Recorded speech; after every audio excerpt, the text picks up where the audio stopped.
Maagang isinara naman ang ilang kalsada malapit sa Ninoy Aquino International Airport para sa pag-alis ni Pope Francis kanina. Kaya ang ilan nating kababayan na may flight ngayong umaga, naglakad na para lamang umabot sa kanilang biyahe. May ulat on the spot si Maki Pulido. Maki? Alam mo, Connie, alas 6 kasi ng umaga, sarado na yung mga kalsada, di ba? Nadaraanan ni Pope Francis patungong Villamor Air Base. Tapos sakop ng mga road closures, yung mga kalsadang papuntang airport, yung NAIA Terminal 1, 2 at 3. Kung galing ka ng Rojas Boulevard at EDSA at SLEX.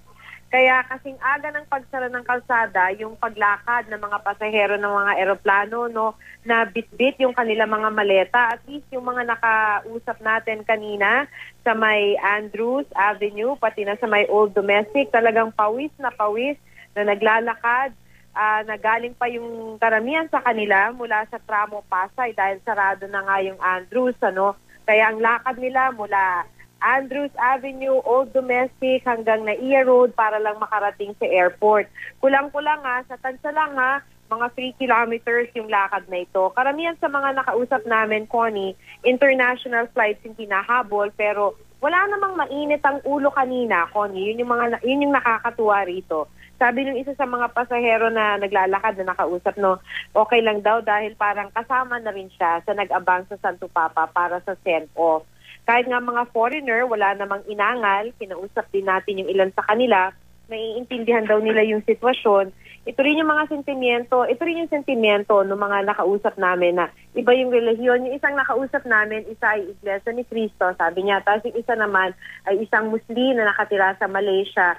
Tapos naiintindihan daw nila yung sitwasyon at hindi naman masama ang loob nila na napakalayo ng lalakarin nila para lang mahabol yung kanilang international flight. Although, may nakausap din naman tayo sa isa sa mga naglalakad na bagamat hindi naman daw masama yung loob niya, sana lang naman daw ay inisipan pa rin ng paraan yung mga pasahero para naman makarating daw sila ng matiwasay sa mga airport. Connie? Oo, ayun nga itatanong ko eh. So, definitely nasabihan sila about the road closure, pero walang na-provide na, kumbaga, di ba, normally... Na ferry. Yes, ferry. Oo, wala. Yun yung wala.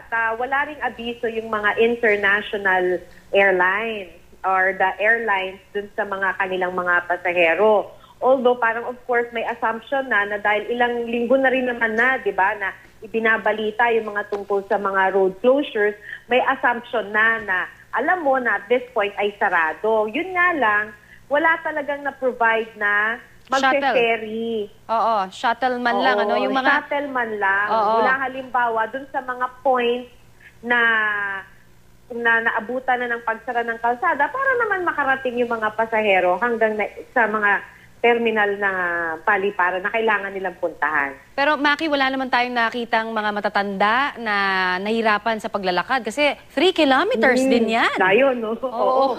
Exercise ng kontodo yan. Actually, dalawa.